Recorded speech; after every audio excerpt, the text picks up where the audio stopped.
Some children never really get to be children. They become the calm one, the helpful one, the responsible one. And years later, people call them strong without ever seeing what that strength cost. Maybe you've seen this child before, or maybe you were this child. Some children are asked to carry things they were never meant to carry, not just chores or responsibilities, but tension, emotional weight, the moods of the people around them.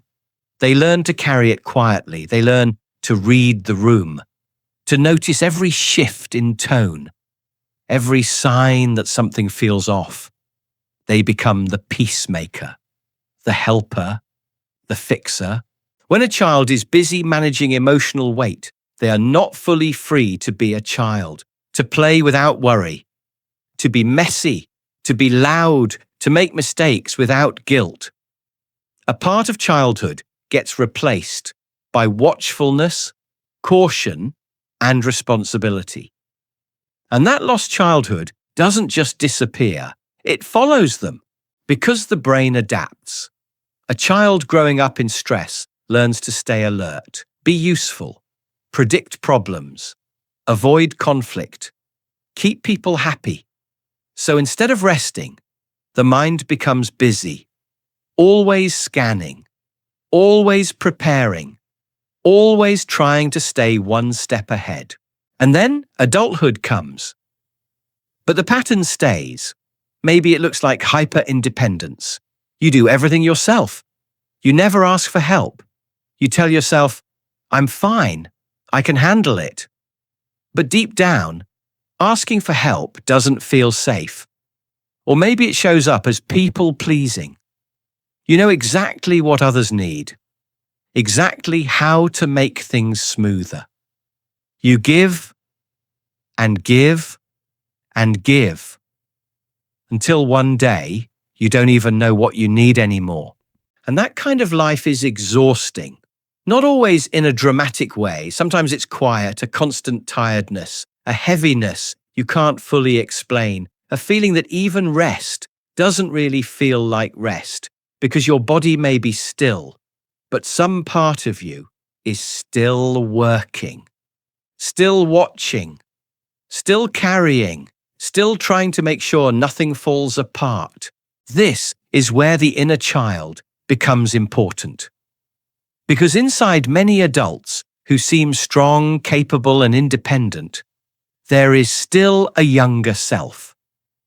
A younger self who learned too early that love could come with responsibility, that safety could depend on being useful, that being good meant being easy, quiet, and emotionally convenient.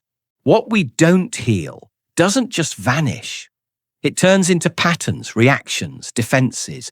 It follows us into friendships, into work, into love, into the way we talk to ourselves. Healing usually begins with a simple but difficult shift, turning toward what we spent years avoiding, not forcing it, not judging it, just noticing it.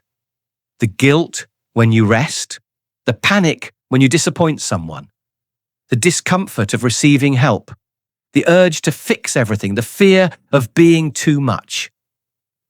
These reactions didn't come from nowhere. They were learned, and learned patterns can be understood.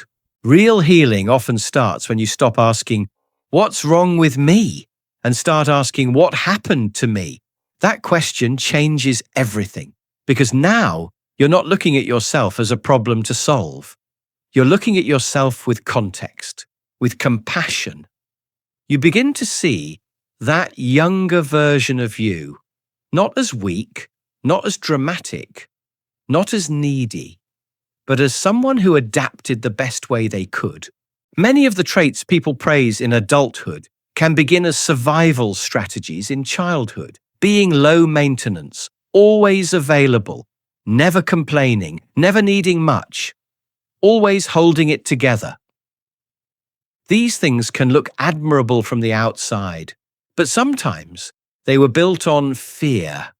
And healing means gently asking, what if I don't need these strategies in the same way anymore? Healing doesn't mean losing your strength.